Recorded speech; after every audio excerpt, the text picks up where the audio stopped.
Assalamualaikum warahmatullahi wabarakatuh. Perkenalkan, nama saya Syafir Masniati dari program Studi Bimbingan dan Konseling Islam semester 4 di Universitas Islam Negeri Sultan Haji Muhammad Idi Samarinda. Di sini saya membuat video untuk memenuhi tugas ujian akhir semester yang mana dari mata kuliah Psikologi Pendidikan. Nah, langsung saja masuk ke yang pertama, ialah apa itu psikologi pendidikan.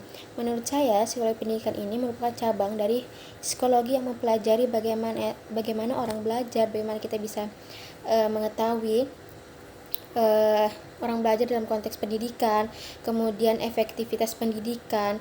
Nah, ketika kita mempelajari psikologi pendidikan tersebut kan kita bisa mengetahui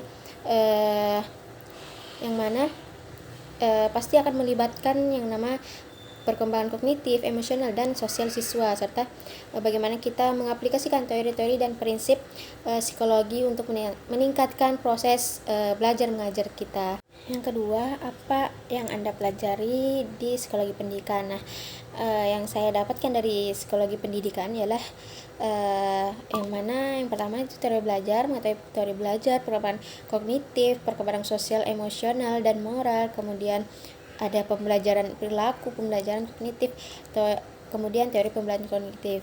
Materi apa di psikologi pendidikan yang Anda sukai? Baik, untuk materi yang saya suka itu materi perkembangan pembelajaran perilaku.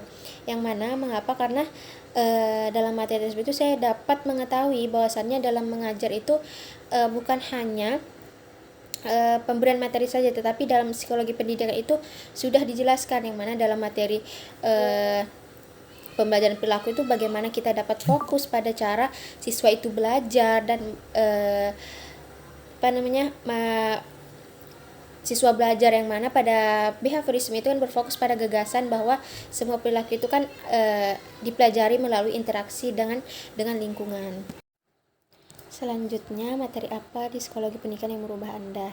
Baik, untuk materi itu mengenai akomodasi, asimilasi, dan tahapan perkembangan kognitif menurut Jean Piaget, yang mana di sini sedikit merubah saya, yang mana dalam pengembangan diri, yang mana ketika saya itu melihat teman saya ketika presentasi dia bisa menjelaskan seperti itu materi tanpa harus berfokus pada tes, yang mana di posisi itu saya ketika presentasi itu pasti saya kayak masih fokus kepada teks tersebut. Nah, di situ saya berpikir bagaimana sih supaya bisa kayak gitu juga tanpa melihat teks.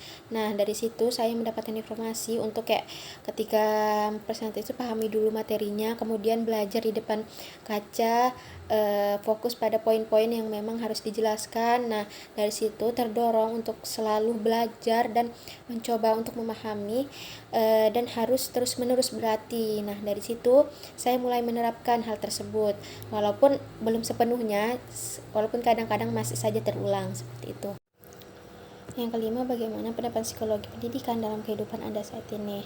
Untuk penerapan psikologi pendidikan itu terutama dalam mengenai asimilasi, akomodasi, ekuilibrasi, yang mana itu ketika saya sudah mengetahui hal, nah kemudian itu saya mendapatkan informasi baru, tetapi saya itu tanpa mengubah struktur hal yang awal tadi. Nah, di akomodasi ini ketika informasi yang saya dapat ini tidak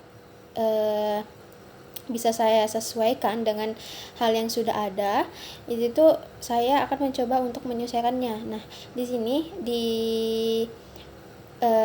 di ekuilibrasi ini bagaimana saya akan menyeimbangkan antara asimilasi dan akomodasi tersebut untuk mencapai stabilitas kognitif dan mendorong untuk terus belajar. Nah, sehingga ketika sudah belajar dan mendapatkan pengalaman baru, informasi yang baru, jadi ketika kita untuk pemecahan masalah itu di EUBAS ini kan membantu untuk individu dalam memecahkan masalah dengan cara yang lebih baik. Nah, ketika dihadapkan pada tantangan atau informasi baru, individu ini belajar untuk beradaptasi dan menemukan solusi yang lebih aktif. Nah, di situ saya belajar bahwasannya untuk mendapatkan informasi yang baik itu butuh adaptasi dan menemukan solusi yang lebih efektif dan terus belajar untuk mencari pengalaman.